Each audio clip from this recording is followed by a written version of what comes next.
이 시간 함께 봉독할 하나님의 말씀은 마가복음 8장 27절로 30절의 말씀입니다. 자, 우리 함께 한 목소리로 봉독하시도록 하겠습니다. 예수께서 제자들과 함께 빌립보의 가이사라에 있는 여러 마을로 길을 나섰었는데 도중에 제자들에게 물으시기를 사람들이 나를 누구라고 아느냐 하셨다. 제자들이 예수께 대답하였다. 세례자 요한이라고 합니다.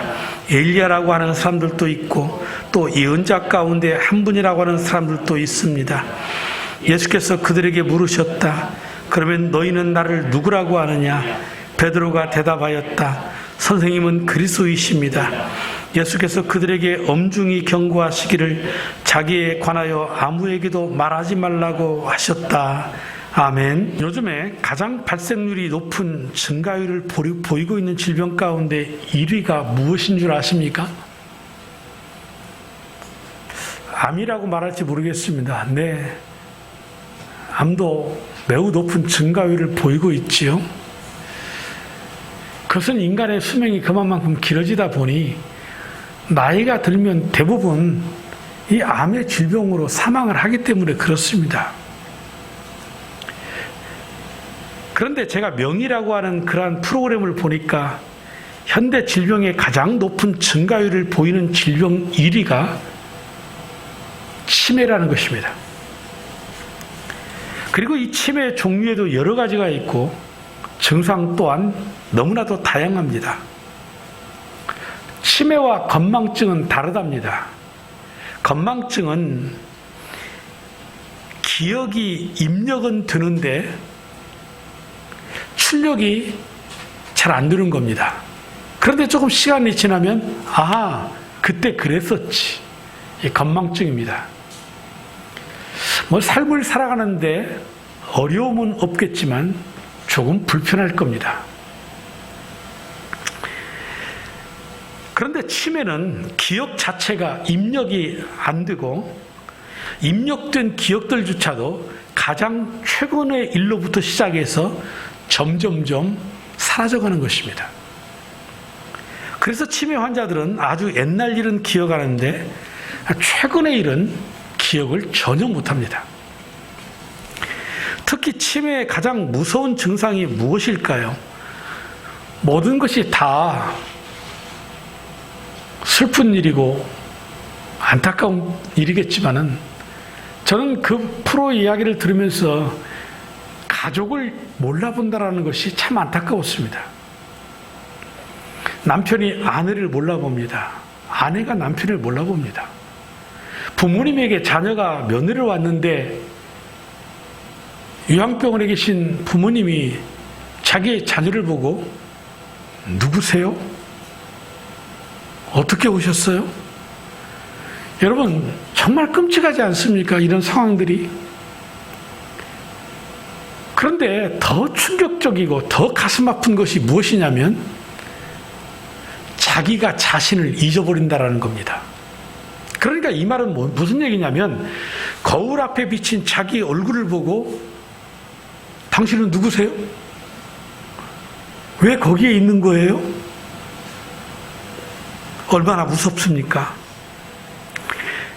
그런데 여러분, 인생을 살아가면서 이러한 치매와 같은 정신질환이 아니어도 때로는 우리가 우리 자신을 바라보며 이런 질문을 던질 때가 있습니다. 나는 누구인가? 나의 삶의 주인은 누구인가? 나는 무엇 하려고 이 땅에 태어났고 무엇을 하다가 어디로 가는 존재인가? 그래서 우리는 이 인간의 가장 근본적인 이 질문, 나는 과연 누구인가의 정체성을 발견하기 위해서 학문을 탐구하고 여러 가지의 삶의 경험들을 경험하지만은 그것들이 진정으로 나를 온전히 바르게 알게 해주지는 못한다라는 것입니다.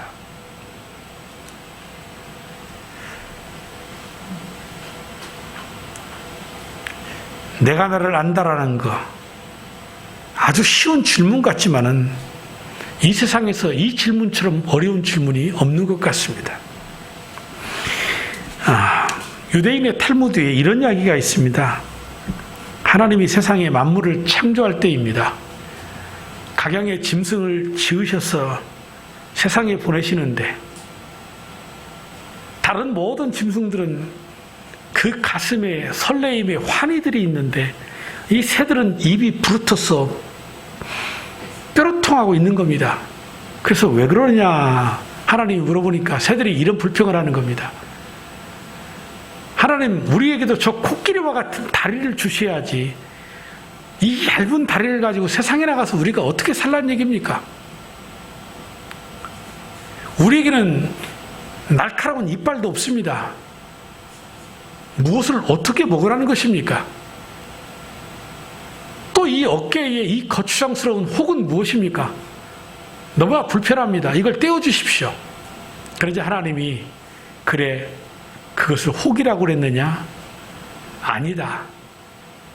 그 혹은 날개다. 그 날개가 너에게 자유를 가져다 줄 것이다. 너희들이 가진 그 날개를 힘차게 한번 퍼석거려 봐라. 그러니까 성질 급한 독수리가 그 두 날개를 힘차게 퍼석거리자 온몸이 하늘의 창공으로 치솟고 저 세상을 내려다보니 세상의 모든 것들을 한눈에 바라볼 수 있는 그런 광경이 펼쳐지는 겁니다. 그 모습을 보고 있던 이 새들이 어느 사이인가 다 세상에 내려가고 없더라는 얘기입니다. 이 이야기는 유대인의 탈무드에 나오고 있는 새들의 불평이라고 하는 우화입니다. 이 우화가 우리에게 던져주는 교훈이 무엇입니까?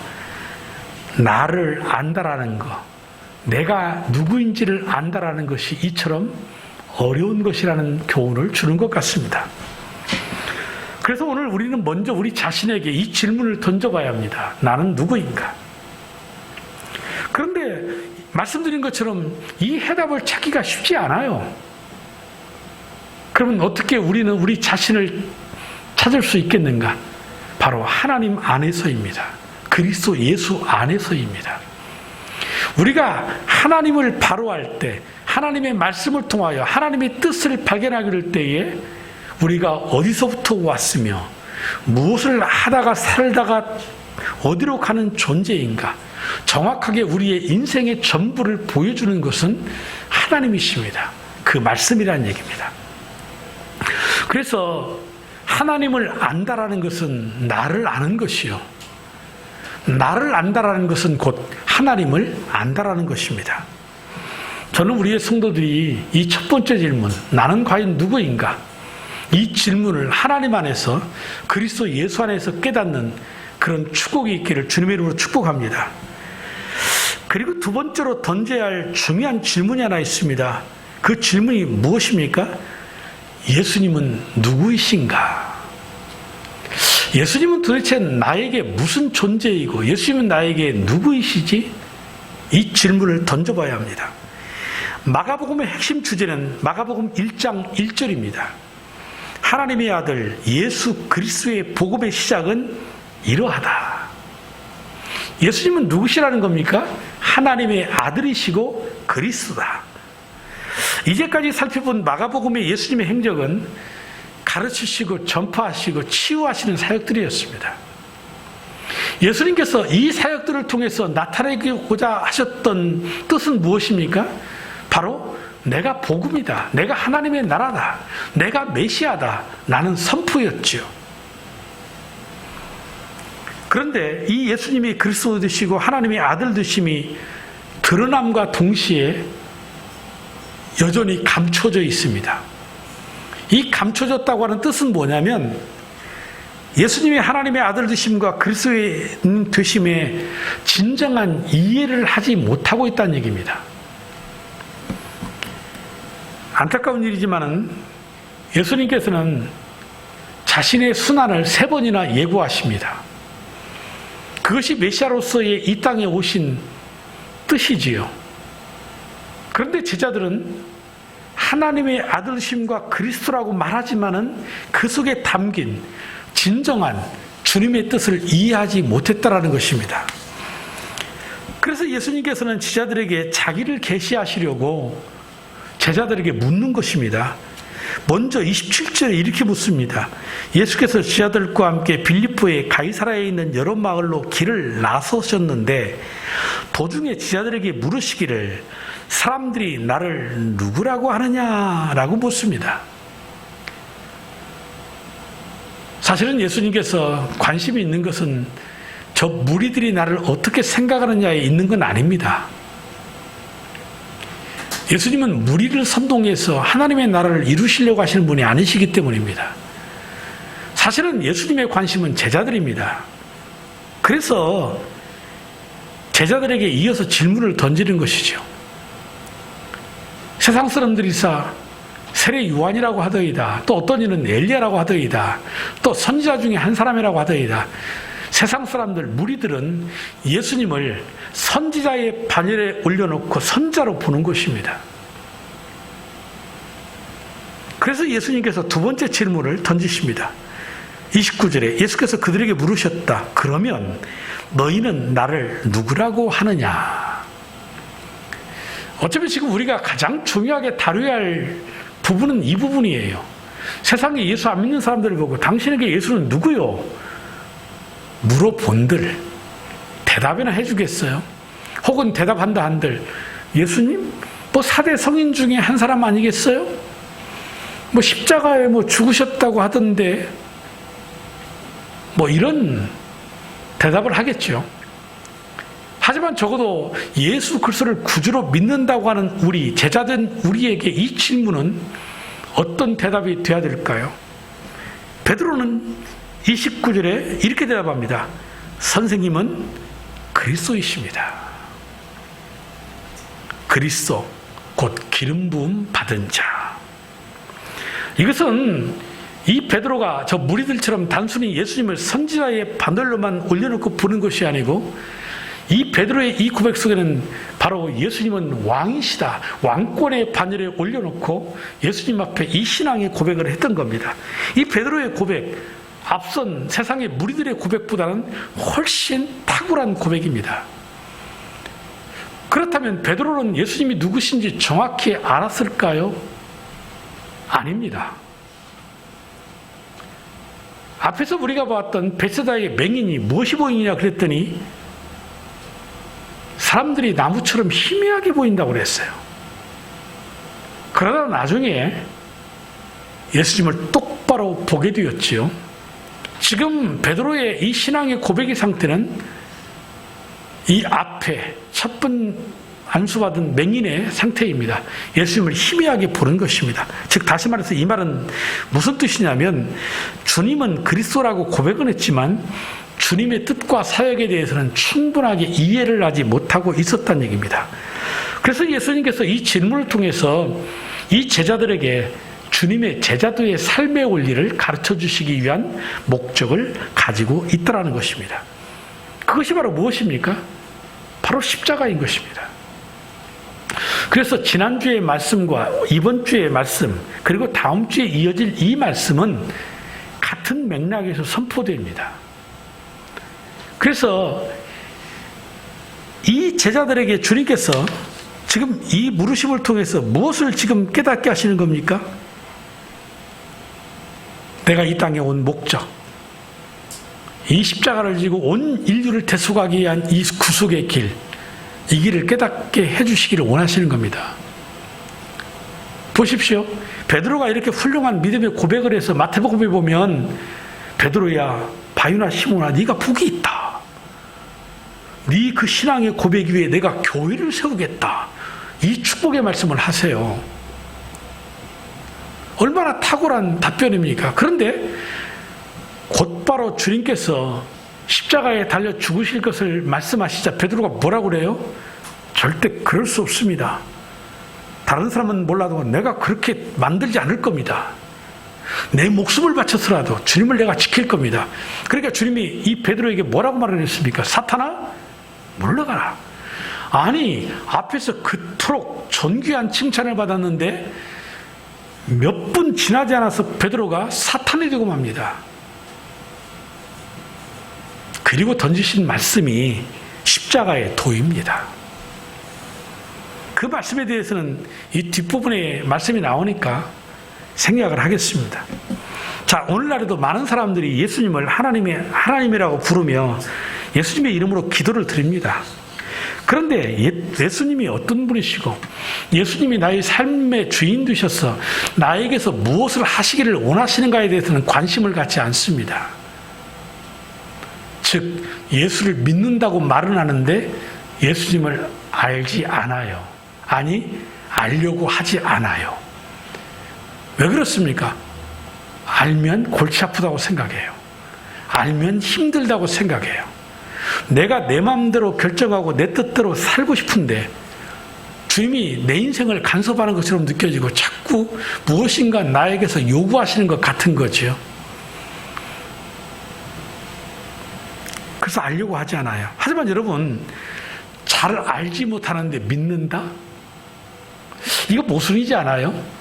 도대체 알지 못하는데 무엇을 믿는다라는 것이지요? 이런 신앙을 가지고 있으면 조금만 어려움이 오고 환란이 오고 시련과 시험이 오면 믿음이 흔들립니다. 그리고 설령 내가 믿는 그 믿음의 고백이 있다고 하더라도 우리 주님께서 우리에게 주시는 하늘의 그 풍성한 은혜를 우리들이 누리지 못하고 산다라는 것입니다. 오늘 여러분들에게 주님은 물으십니다. 아무개야, 너는 나를 누구라고 생각하느냐? 여러분, 성경에 보면 동일하게 기적을 보고 능력을 체험했는데 사람들을 바라보는 시각이 제각각이지 않습니까? 그러니 우리의 시각도 어쩌면 다 같지 않을 수도 있다는 것입니다. 고향 사람들을 보십시오. 육체로 판단을 합니다. 예수님은 목수다. 친척들은 예수님 보고 미쳤다고 그랬어요. 유대인들과 사마리아 사람은 이단이라고 했어요. 또는 귀신의 왕이라고 그랬고, 자칭 하나님이라고 한다면서 저는 참담한 자라고 표현도 했습니다. 이러한 견해들이 주님을 배척하고 십자가에 못 박게 했습니다. 뿐만 아니고 자기의 이해관계에 따라서 예수님을 바라보는 겁니다. 즉 그들이 누굽니까? 바리새인들과 사두개인들입니다. 예수님이 출현하심으로 말미암아 그가 선포하신 말씀은 자기들이 이제까지 경험하지 못한 말씀을 선포하는 거예요. 그러니 이 사람들이 다 바리새인 사두개인에게서 떠나서 누구에게로 집중합니까? 예수 그리스도에게 집중하는 겁니다.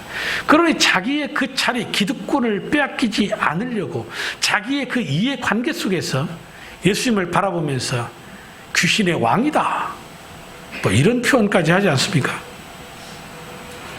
또 무리들은 대부분이 자기가 원하는 대로 봅니다. 그러니까 자기의 소원을 들어주시는 분 정도로 보는 거지요. 내 질병을 낫게 해주시고, 내 사업의 문제 하나님이 해결해 주시고, 우리 가정의 돈 문제도 좀 해결해 주시고, 내 자식들의 문제도 좀 해결해 주시고, 그것으로 만족하는 겁니다. 왜 그렇습니까? 주님의 진정한 뜻을 분별하지 못하기 때문입니다. 우리가 잘 아는 세례 요한이 옥외같이잖아요. 그런데 세례 요한이 지하들에게 예수님에게 보내어서 지하들을 보내어서 오신다고 하신 그이가 당신 맞습니까? 이런 질문을 해요. 여러분, 사실 이거 황당한 질문이거든요. 왜 그렇습니까? 아니, 조금 전까지 자기가 그 광야 속에서 외친 복음이 뭐예요? 예수님이시잖아요. 나는 저분의 신들매도 감당하지 못한다, 이런 표현까지 하면서 저분은 하나님의 아들이시고 하늘로부터 오신 우리의 진정한 메시아다. 근데 자기가 옥에 갇히니까 이 회의, 신앙의 회의가 되는 거죠. 이게 뭐지? 내가 이처럼 복음을 전했는데 왜 나는 감옥에 이처럼 갇혀있지? 근데 예수님은 왜 가만히 계신 거지? 저분 메시아 맞는 거야? 그래서 제자들에게 보낸 겁니다. 예수님이 마태복음 11장 4절과 5절에 이에 대한 대답을 하십니다. 예수께서 대답하여 그들에게 말씀하셨다. 가서 너희가 듣고 본 것을 요한에게 알려라. 눈먼 사람이 보고, 저는 사람이 걷고, 나병 환자가 깨끗해지고, 귀먹은 사람이 듣고, 죽은 사람이 살아나고, 가난한 사람이 복음을 들었다. 이 말씀은 이사야 35장 5절과 6절에서 이미 메시아가 오시면 나타낼 그 증거의 표징들입니다. 그러니까 예수님이 이 땅에 오셔서 기적을 행하신 목적이 무엇입니까? 바로 하나님의 나라의 선포, 메시아가 이 땅에 도래했다라는 것입니다. 그것을 나타내 알게 해주시려고 이 기적들을 행하신 것입니다. 그래서 이 예수는 어떤 분이시냐? 베드로의 고백처럼 주는 하나님의 그리스도이십니다. 이 말 속에는 곧 우리의 영생을 주시는 분이시라는 의미가 담겨 있는 겁니다. 이 말씀에 대해서 정확하게 예수님께서 요한복음 20장 30절로 31절에 정확하게 대답을 해주고 계세요. 여러분 보십시오. 예수께서는 이 책에 기록하지 않은 다른 많은 표적도 제자들 앞에서 행하셨다. 그러니까 성경에 기록된 이 기적이 예수님이 행하신 기적의 전부가 아니라는 겁니다. 일부만 기록되어 있다는 그 말씀을 하시는 것이지요. 그런데 여기에 이것이나마 기록한 목적은 여러분으로 하여금 예수가 그리스도요, 하나님의 아들이심을 믿게 하고, 이 이적을 기록한, 이적을 나타내는 분명한 목적이 뭐라는 겁니까? 예수는 그리스도시고 하나님의 아들이시다. 이것을 믿게 하려고. 그래서 또 그렇게 믿어서 그의 이름으로 생명을 얻게 하려는 것이다. 주님은 사람으로 하여금 영생을 얻게 하려고 세상에 오신 분이십니다. 죄인을 구원하시려고 오신 분이십니다. 따라서 그를 믿는다고 말하면서도 구원받지 않았다면 그는 주님을 그리스도로, 하나님의 아들로 믿지 않는 사람입니다. 믿는 것처럼 보일 뿐이죠.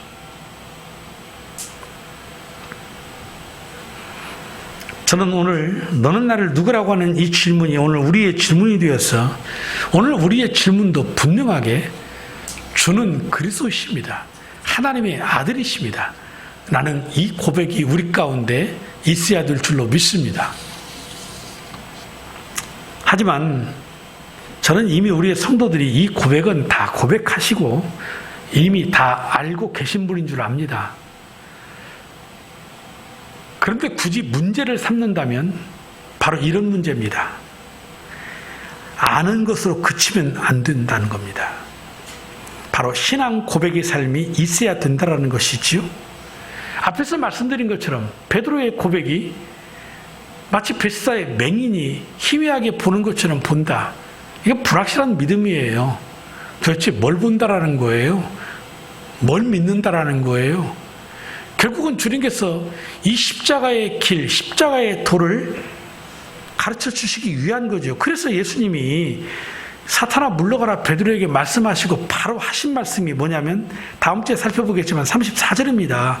그리고 예수께서 지하들과 함께 무리를 불러놓고 그들에게 말씀하셨다. 누구든지 나를 따라오려거든 자기를 부인하고 자기 십자가를 지고 나를 따라오너라. 우리가 주는 그리스도라고 고백을 해도 그리스도의 참된 뜻을 알지 못한다면 그는 진정한 제자라고 말할 수가 없습니다.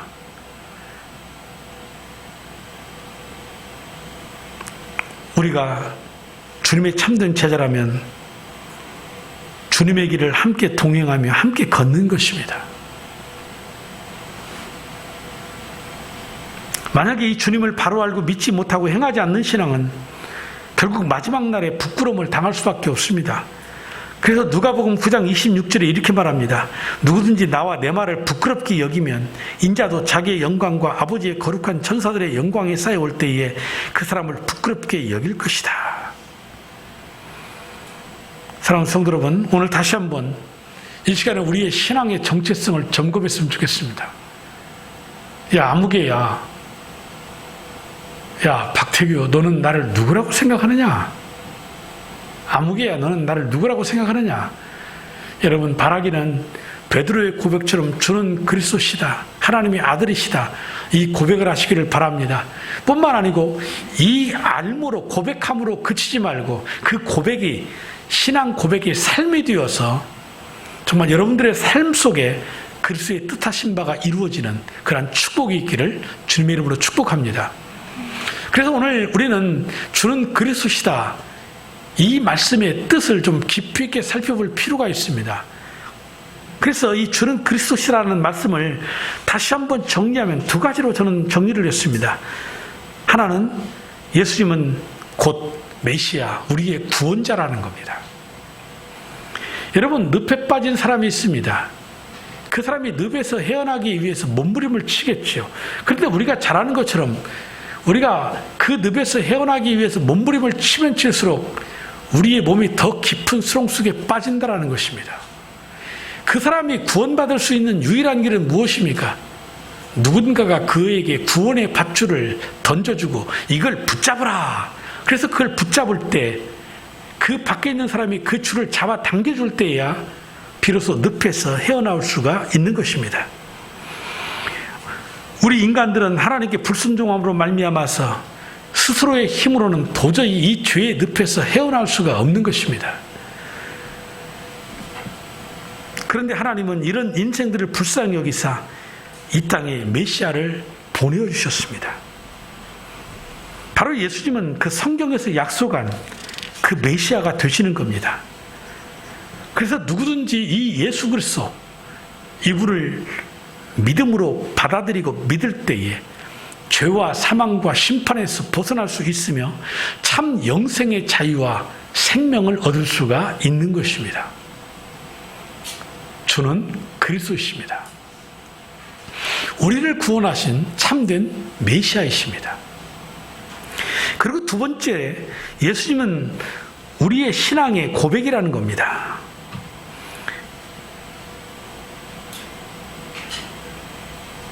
예수님은 우리의 연약함을 담당해 주시는 영원한 대제사장이시고 이사야 선지자의 선포처럼 예수님은 평강의 왕이십니다. 뿐만 아니고 우리를 죄와 사망의 권세에서 구원하셔서 사랑과 평화와 공의로 다스려 주시는 분이 바로 예수님이십니다. 이 예수님은 완전한 인간이시며 또 완전한 하나님으로서 하나님과 우리 인간 사이의 가교의 역할, 유일한 중보자가 되시는 분이십니다.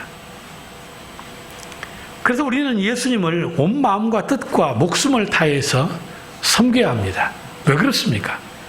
거기에 영생이 있기 때문입니다. 그러므로 베드로가 고백한 주는 그리스도이시다. 이 말은 위대한 신앙의 고백이지요.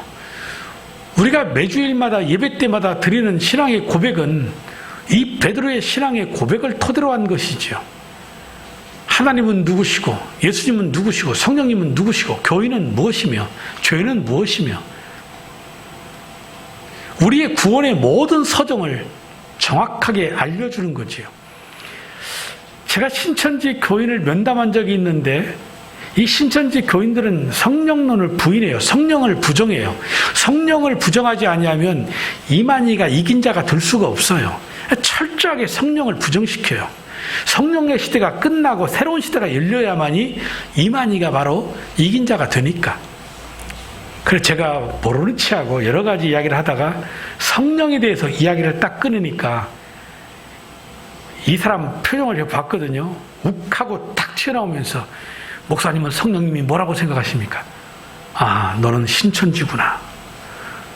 굳이 내가 그 사람에게 성령에 대해서, 성령님에 대해서, 삼위일체에 대해서 설명해 줄 필요가 없어요. 한다고 믿겠어요? 내가 그렇게 던진 의도는 너가 신천지인지 아닌지 알아보기 위해서였어요. 그는 신천지 맞습니다. 삼위일체, 특히 성령을 철저하게 부정합니다.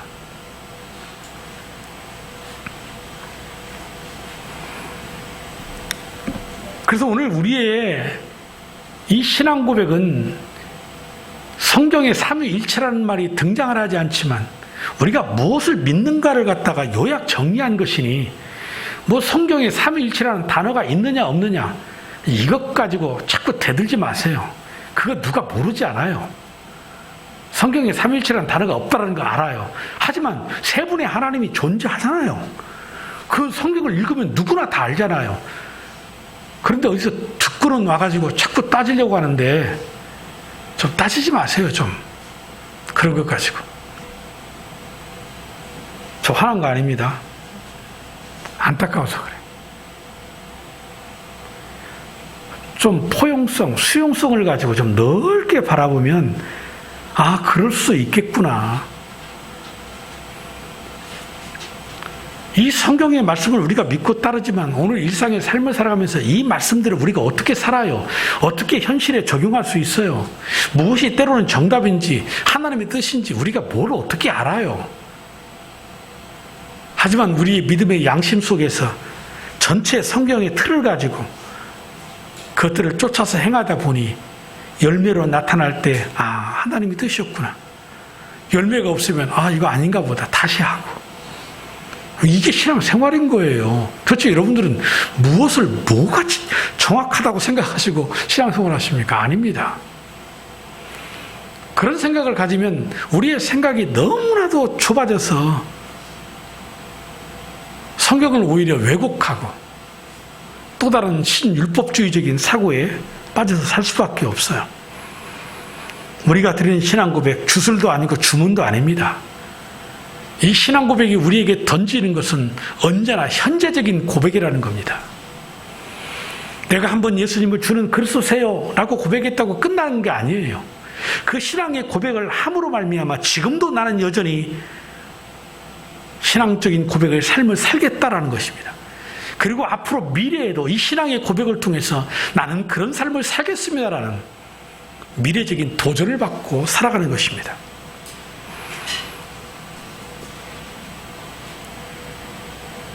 그래서 우리가 현재 신앙 고백을 할 때 영적으로 충만히 살아있는 신앙생활을 할 수 있습니다.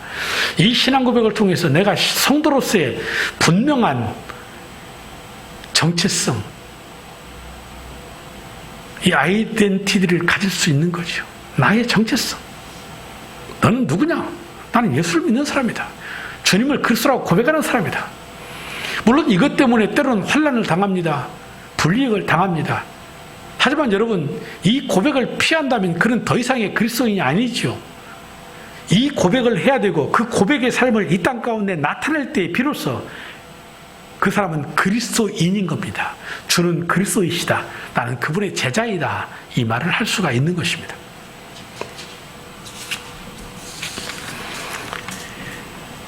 그래서 예수님은 하나님께서 보내신 유일한 구주로서 우리 인생들에게 절대적인 삶의 의미를 주시는 것입니다. 이 하나님을 알고 예수님을 알므로 말미암아 앞에서 제기했던 첫 번째 질문에 대답이 나오는 겁니다. 그렇구나. 내가 하나님에게서 나왔구나. 그렇구나. 내가 하나님의 뜻을 이루며 살아야 되는구나. 그렇구나. 내가 하나님의 나라로 가는구나. 내가 누구인가 발견되어지고 그래서 예수 안에서 나의 인생의 분명한 삶의 목적과 방향이 결정되게 되는 것입니다. 단순히 우리를 죄와 사망의 권세에서 구원하실 뿐 아니고 현재 우리 삶의 가치와 목적을 분명하게 제시해 주는 것이죠. 그러므로 예수님은 모든 인간들이 믿고 순종하고 본받아야 할 유일한 구주십니다. 예수 그리스도 외에는 하나님과의 바른 관계를 맺을 수 있는 구원의 길이 없습니다. 예수님은 요한복음 14장 6절에서 분명히 말씀하셨습니다. 예수께서 대답하셨다. 내가 곧 길이요 진리요 생명이다. 나로 말미암지 않고서는 아무도 아버지께로 올 사람이 없다. 그리고 사도들도 사도행전 4장 12절에서 이렇게 증거했습니다. 예수밖에는 다른 어떤 이에게서도 구원은 없습니다. 우리가 구원받을 이름을 사람들에게 주신 이름들 가운데 하늘 아래에 이 이름, 예수라고 하는 이름밖에는 달리 없습니다. 라고 선포했던 것입니다. 그래서 우리는 오직 예수인 겁니다. 이 예수 그리스도가 누구신가를 바로 아는 것이 중요합니다. 그 속에 내가 누구인가를 알 수 있고 하나님의 뜻을 발견하여 나의 인생의 삶의 방향과 목적을 설정하고 그 위대한 과거, 현재, 미래적인 이 신앙의 고백을 통해서 이 땅 가운데 정말 그리스도인의 삶을 나타내는 참된 제자, 이 축복의 은혜를 받게 되는 것입니다. 사랑하는 성도 여러분, 우리의 이 신앙의 고백, 주는 그리스도시라고 하는 이 신앙의 고백은 우리의 인생의 기초입니다. 그리고 그 고백의 기초 위에 교회가 세워졌습니다. 그러므로 우리는 함께 이 신앙의 고백을 하는 한 지체들로서 이제는 이 하나님의 교회가 주는 그리스도이심을 이 땅에 선포하며 살아가야 합니다. 그것이 복음의 전도를 해야 될 이유가 여기에 있는 겁니다. 아무쪼록 저와 여러분 모두가 다 오늘 또 이 신앙에 던지는 질문 앞에 분명한 신앙의 고백을 통하여 오늘의 이 인생의 우리의 삶, 현재적인 삶을 승리하는 삶, 주님이 원하는 그런 삶을 살아가시기를 주님의 이름으로 축복합니다.